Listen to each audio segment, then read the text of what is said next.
That's my excuse. That's why I pee all the time. We're going with that. And hair loss, which we already talked about, right?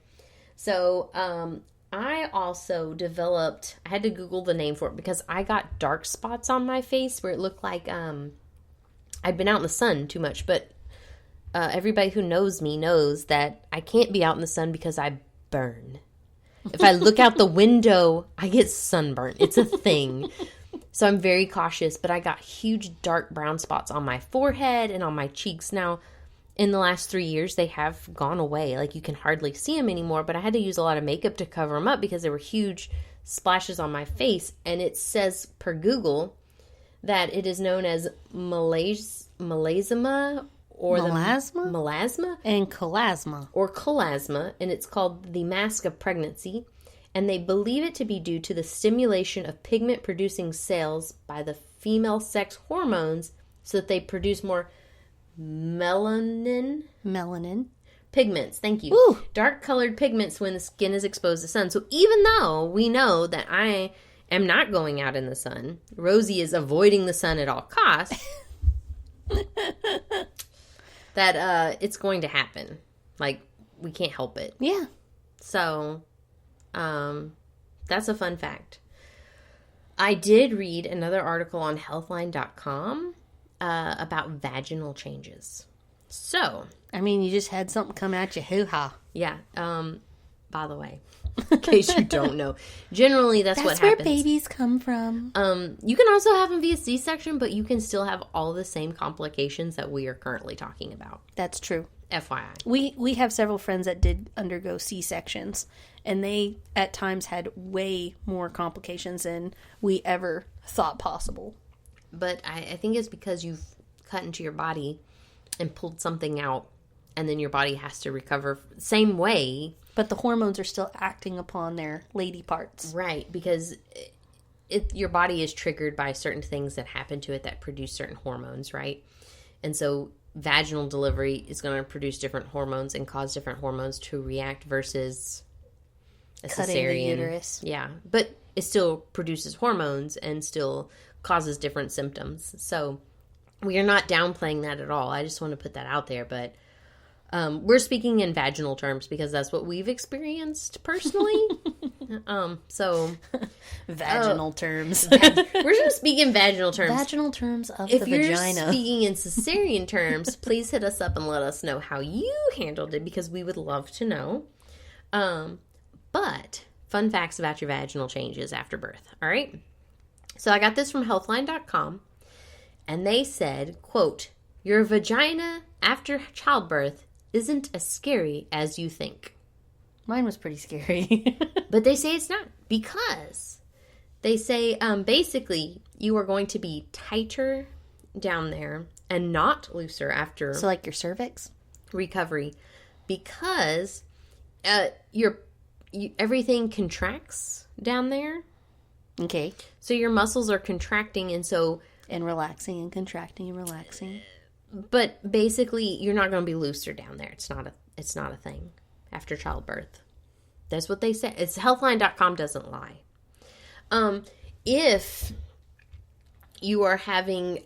so anyway, this boils down to that after recovery, sex can be painful. All right? We're going to just kind of breeze past that. And it says that Kegels are important. But if you are having problems down there where you feel like your pelvic floor is not doing so hot, or maybe your doctor goes, dude, you're not healing as well as I would like because your muscles should contract and everything should become tighter than it was before, all right? They make physical therapists for your pelvic area. Yeah, I've had several family members that have gone to that. I didn't know. I had no idea. I was Googling this and I'm like, a pelvic floor therapist, what does that look like? It looks like any therapist, and you go to a therapy center that's like any other one. Yeah, except they like make you like squeeze things in different places. No one knows what you're doing. No, because it looks like normal exercise. Like, exactly. You're putting something between your legs and you're like squatting. Things like that. Like it's like, don't move the ball. But I didn't know. So I want other ladies to know that that's a thing. Like, I had no idea. And it's not awkward at all because everyone's doing different weird things, exercises. and no one knows what you're there for. If you've never been to physical therapy, it's usually a giant room of people working out. That's probably it. I've been to a lot of physical therapy. I have never, but my daughter did, and that's the only reason I know. But there's 20 people in a room. They're all with their own personal physical trainer, and they ask you to do weird things. And they're balancing on one foot on a ball while they touch their nose and do jumping jacks or something strange like that. Or open and close your fingers on a little mat that's a whole bunch of squares. And it's and they make you count it's how many carpal places tunnel and stuff. You're moving. So anyway, the gist is that everyone's doing weird stuff. Nobody would notice that you were there for anything because they're all doing weird stuff.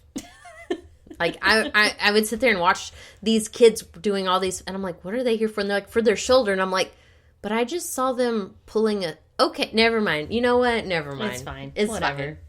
So, don't be embarrassed and don't be scared to ask for these things because they are out there and they are available.